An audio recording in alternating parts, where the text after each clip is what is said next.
के ऊपर social media ने और मेन स्ट्रीम मीडिया ने बड़ी एक आवाज़ उठा दी कि भाई ये तो एक एथियस्ट था और मुसलमान हो गया। उसकी वजह से उस लड़के को बड़ा इशू हुआ। जब मेरे पास आया बेचारा, उसका कुछ रोने वाला बेचारे का वो मुंह हो रहा था कि यार मुझे लोगों ने ना एथियस्ट बना दिया, मुझे लोगों ने हिंदू बना दिया था कि वो मुसलमान था लड़का, और उसने कोई ऐसा नहीं था कि वो एथियस्ट था मुसलमान हुआ, लेकिन सोशल मीडिया ने उसको ऐसी हवा दी।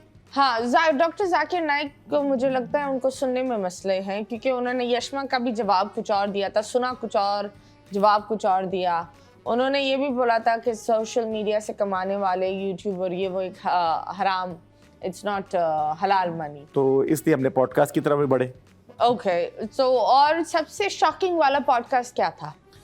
सबसे जो अभी शॉकिंग, जो आपको गूज़बम्प्स हो गए, लाइक ओह माय गॉड। अभी रिसेंटली मैंने अभी लास्ट पॉडकास्ट किया है, जो एक लड़का अभी डॉक्टर जाकिर नाइक के शो में आया था और उसने आके बोला कि मुझे लगता है कि मैं एक एथियस्ट की लाइफ जो है जी रहा हूँ, और उसके ऊपर सोशल मीडिया ने और मेन स्ट्रीम मीडिया ने बड़ी एक आवाज़ उठा दी कि भाई ये तो एक एथियस्ट था और मुसलमान हो गया। उसकी वजह से उस लड़के को बड़ा इशू हुआ। जब मेरे पास आया बेचारा, उसका कुछ रोने वाला बेचारे का वो मुंह हो रहा था कि यार मुझे लोगों ने ना एथियस्ट बना दिया, मुझे लोगों ने हिंदू बना दिया था कि वो मुसलमान था लड़का, और उसने कोई ऐसा नहीं था कि वो एथियस्ट था मुसलमान हुआ, लेकिन सोशल मीडिया ने उसको ऐसी हवा दी। हाँ, डॉक्टर जाकिर नाइक को मुझे लगता है उनको सुनने में मसले हैं, क्योंकि उन्होंने यशमा का भी जवाब कुछ और दिया था, सुना कुछ और, जवाब कुछ और दिया। उन्होंने ये भी बोला था कि सोशल मीडिया से कमाने वाले यूट्यूबर ये वो एक हराम, इट्स नॉट हलाल मनी। अच्छा, तो वो काफी बयान बोलते रहते हैं। तो हाँ, तो जब उनका वो बेचारे बच्चे को वो लड़का आया, मुझे लगा कि उसको फैमिली से कॉल आने लगी कि यार तुम तो मुसलमान थे, लेकिन तुम एथियस्ट कब बन गए, तुम मुसलमान हुए अब। तो एथियस्ट, सॉरी टू से, थोड़ा सा मैं ये बोलूंगी दैट फिर ये इधर आता है हमारा जहालत। एथियस्ट, एक क्रिश्चियन बंदा भी एथियस्ट हो सकता है, हिंदू बंदा भी एथियस्ट हो सकता है, और एथियस्ट का मतलब ये होता है जहाँ इंसान को ये फील होता है कि इससे आगे कुछ नहीं है। हम हिंदूज को एथियस्ट नहीं बुला सकते क्योंकि उनका भगवान है। हम क्रिश्चियंस को भी एथियस्ट नहीं बुला सकते क्योंकि उनकी एक चीज़ है। एथियस्ट वो होता है जो कहीं ना कहीं वो एथियस्ट इसलिए बन जाता है क्योंकि वो जिंदगी से इतना थक जाता है, इतना रुल जाता है कि ऊपर देखकर बोलता है कि कोई है जो मेरी ये पुकार सुन रहा है, कोई है जो मेरे ये सारे दर्द और ये चीजें देख रहा है। और उस चीज में ना इंसान का कहीं ना कहीं दिल और दिमाग में एक स्नैप होता है जहां हम बोलते हैं दुनिया के लिए सब है लेकिन मेरे लिए कुछ नहीं, मेरे लिए कुछ नहीं।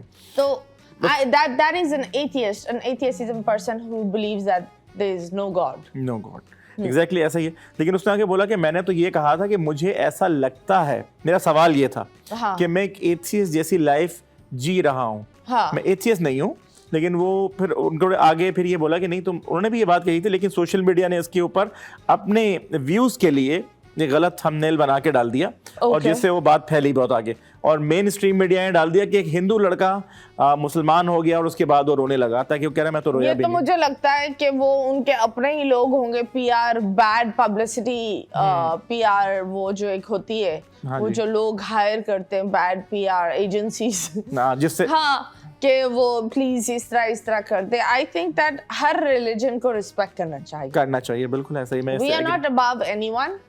उनका भी है, उनके साथ भी इंसान को हम्बल रहना चाहिए।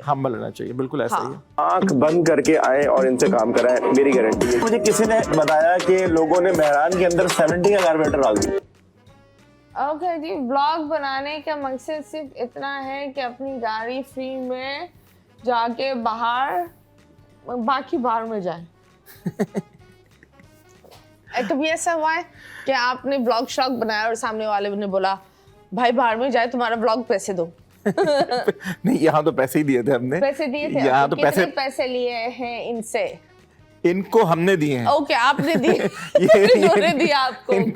इन्होंने हमें बोला ये प्रमोशन नहीं है, ये मैं अपनी गाड़ी एक दोस्त की हम ठीक कराने गए थे, एक कोरे है। बोला इंटरेस्टिंग है, चले भाई। मुझे इंटरेस्टिंग लगा, मैंने कहा क्योंकि मैं हमेशा देखता हूँ कि वो कंटेंट लोगों को दिया जाए जिससे लोगों को फायदा हो। ओके। क्योंकि ये एक गाड़ी थी कार्बोरेटर वाली और लोगों को अक्सर प्रॉब्लम रहता है, तो मैंने फिर, क्योंकि हमारा इन्फॉर्मेटिव चैनल है, तो हमने ये इन्फॉर्मेशन लोगों से कितने पैसे लिए इनसे। जब आप ये जूते देखेंगे, सुनो, खाने के साथ साथ तुसी तो जूते पर चले गए। अगर ये बिल्कुल ईट एंड डिस्कवर ब्रांडेड अगर लेंगे ना तो ये 40,000 से ऊपर का जूता है ये वाला। लेकिन ये तो फ्लूट जूते खिला रहे हो तुसी लोगों को। Discover means discover the world. I know, पर 40,000 का तो ये चाइना का ही होगा। नहीं ये तो ओरिजिनल है। ये यूज ओरिजिनल कैसे पता चला? स्लाइटली यूज, मतलब ये नहीं, आप मुझे बताओ, ये स्लाइटली यूज्ड वाला माल यहाँ नहीं मिल सकता। आई थिंक दैट, और अगर मिलेगा भी ठीक है, तो फर्स्ट कॉपी स्लाइटली यूज होगा। नहीं ये आपको अगर लाइट हाउस जाएंगे तो लाइट हाउस में कुछ लोगों के पास यूज में जो है ना स्लाइटली यूज या ज्यादा यूज वाले जूते मिलते हैं अच्छे ब्रांड के, Adidas, Nike. But do you think किसी के जूता पहनना अच्छी बात है? क्योंकि जैसे बुजुर्ग बोलते हैं कि किसी का जूता नहीं पहना करो, वो उसके एक भार आ जाता है आप पर, नेगेटिविटी आ जाती है। अफोर्ड कैसे करेंगे इतना महंगा जूता? तो जरूरी नहीं है ना कि आप इससे बेहतर आप किसी की बुराई या बीमारी या बदनसीबी लेकर घूमो, लेकिन नाइकी का जूता हो। भाई नॉर्मल जूता पहन लो, लेकिन नया तो होगा। नया होगा, पॉइंट है। मगर हमारे लोग अमूमन ये पसंद करते हैं, तो ये इन्फॉर्मेशन दी थी। लेकिन ये जूता अगर आप नया लेने जाएंगे तो मेरे ख्याल में मोर देन 50,000 से ऊपर का होगा ये जूता। ओके, तो आपको इस बंदे ने शोदेबाज क्यों बुलाया? शोदेबाज ब्लॉगर? मैंने तो कोई शोदेबाजी की भी नहीं। हाँ, ये तो लाइट हाउस में खड़े हुए, क्या हो गया? क्या शोदेबाजी चल रही है इधर? आप जवाब दें इसका। मतलब राहिल भाई, थोड़ा दिमाग चल नहीं रहा। That's all I'm gonna say। भाई थोड़ा तो सच बोल।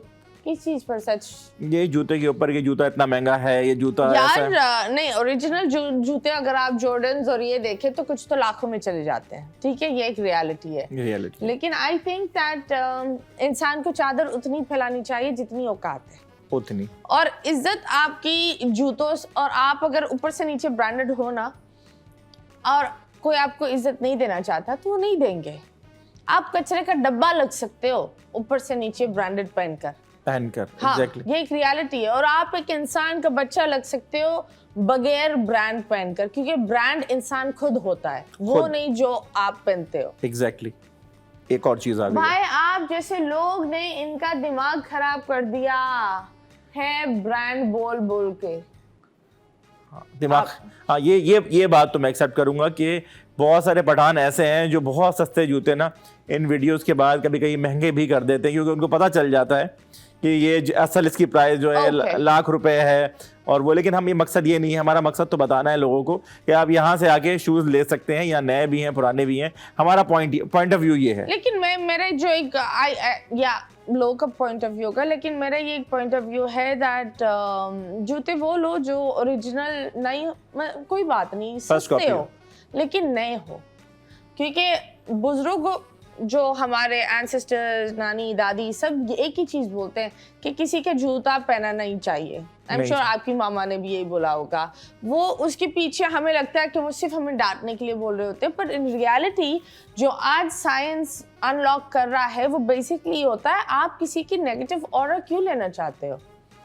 आपके जूते आपका हर व्हाट यू कॉल फ्यूचर, हर चीज प्रेडिक्ट करते हैं, क्योंकि आप उनको पहनकर चल रहे हो। अगर आप किसी की बदनसीबी पहनकर चलोगे तो आपका नसीब कैसे खुलेगा? आई थिंक दैट पॉइंट की बताया आपने, ज्ञान में इजाफा कर दिया आपने आज। नहीं, सो आई थिंक सस्ता जूता हो लेकिन अपना हो और नया हो, वो मैटर करता है। जब जूता पड़े अपना ही पड़े, अपना ही पड़े। और कोई बात नहीं। आई थिंक ब्रांड्स, मुझे लगता है ब्रांड जरूरी नहीं है।